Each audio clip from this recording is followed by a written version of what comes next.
Hi, I'm Brad's Vintage Collection. Today I've just got a mail day video coming. I did get a new job, so I've been shopping again, been traveling a lot. So this is about a month and a half worth of pickups since I started working. And I'm excited to show them all to you. So without further ado, I'll turn the camera around and show you the cards I picked up. Okay, first card I got is a 1980 Burger King pitch hit and run Nolan Ryan. And I really like the Topps Burger King cards from the 70s and 80s because a lot of times it shows the first image of a player on their new team, and this happens to be the case with Nolan Ryan. This is his first Astros card. His regular Topps card is on the Angels, so been looking for this one for a while. It's not hard to find, but it's not easy to find either, and finding it in an 8 was the grade I was looking for. This one was really nicely centered, and this was the type of card I was looking for. This card is affordable, and it's Ryan's first card on the Astros. Next, I have the 72 NL RBI leaders, and this one I bought from the PSA eBay site. And if you're not looking at the PSA eBay site for cards, if you want to get cards that are toward the top of a grade range, it's really a great place to get stuff, because if someone grades their cards, they can consign them straight to PSA, and so you get some of the really freshly graded stuff that really looks nice.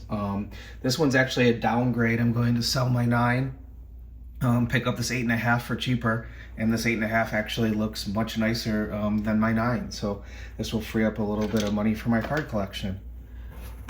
Next two cards are one of the projects I'm working on, and it's the 71 Pee-Chee Hall of Fame run.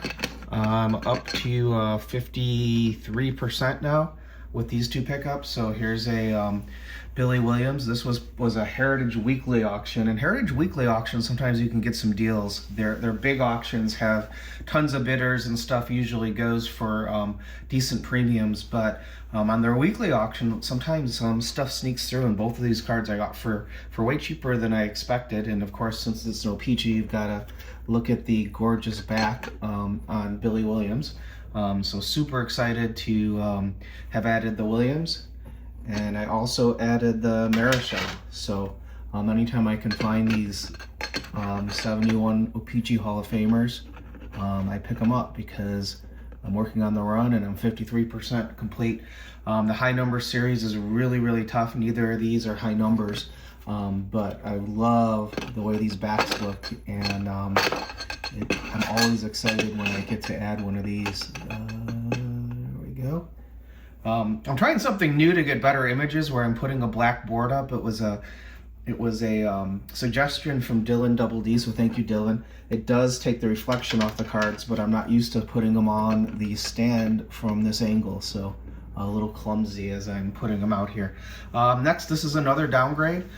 This one was also purchased from PSA. The slab cracked in shipment. I should probably complain, but I don't really care that much because it doesn't show where the card is. But this one was a PSA 7. I have this card in an SGC 92, so I will downgrade from my 92 to the 7 and free up a little bit of hobby funds, and the 7 looks every bit as good as my 92. This is one of my favorite multis with McCovey and Marichal. It just shows how big of a man McCovey is. Anytime you see him in a photo with Mays or Marichal, he really towers over both of them, and I love that the smiles on their faces, and that McCovey's got his bat in the picture. So I've always liked this card a lot, and when I saw this one come up in a 7, it was an easy choice to downgrade and add some funds to my collection. Next up is another leader card, the 68 strikeout leaders. This was also bought from the PSA eBay site, and this one has Gibson and Jenkins on it, so anytime I can get a Cub Hall of Famer on a leader card, I'm all over that. I have a raw copy of this that I was pretty happy with, but when this one came up, I just had to snap it, and I'll probably get that raw one graded with SGC and then sell that and get some money back for my collection. Next up is the 68 Orlando Cepeda All-Star. So I'm really getting close on the 68 Hall of Fame run. I'm down to 3. I need Carew, I need Ryan, which I'm not going to buy at the prices he is right now. I feel like he's gone up a lot in the last year, and he's in danger of coming back down. I'm probably wrong on that, and I need one of the leader cards, number 2. And those are the only 3 I need to complete my 68 Hall of Fame run. So I may pick up 2 of the 3 at the National next week. Next, we've got another Billy Williams card, the 67. So I'm very excited to add this one to the collection. I think it's a great looking card, and this one's in an older holder. So I've been buying a lot of new holders because they've been nice for the grade, and this one is in an older holder. I really don't care the generation of holder, I just care what the card looks like, and I was very happy with finding this one. I think it's centered nicely, but I really think the image pops on this Williams card. Next, I've got a 60 Aparicio. And this was another PSA freshly graded card. If you look at the cert number, this was auctioned from PSA. They somehow gave this a 6. It looks better than just about every 7 in my collection. So we're really excited to be able to add an Aparicio that I think is undergraded and pick up one of the Hall of Famers for cheaper than I expected. Next is one I've been looking for a long time, and it's just really impossible to find this one totally centered. Haven't found one yet, but this one, the color just really seemed to pop for me. The corners were super sharp, and the left to right centering is something that I'm happy to live with, especially with this graded a 7.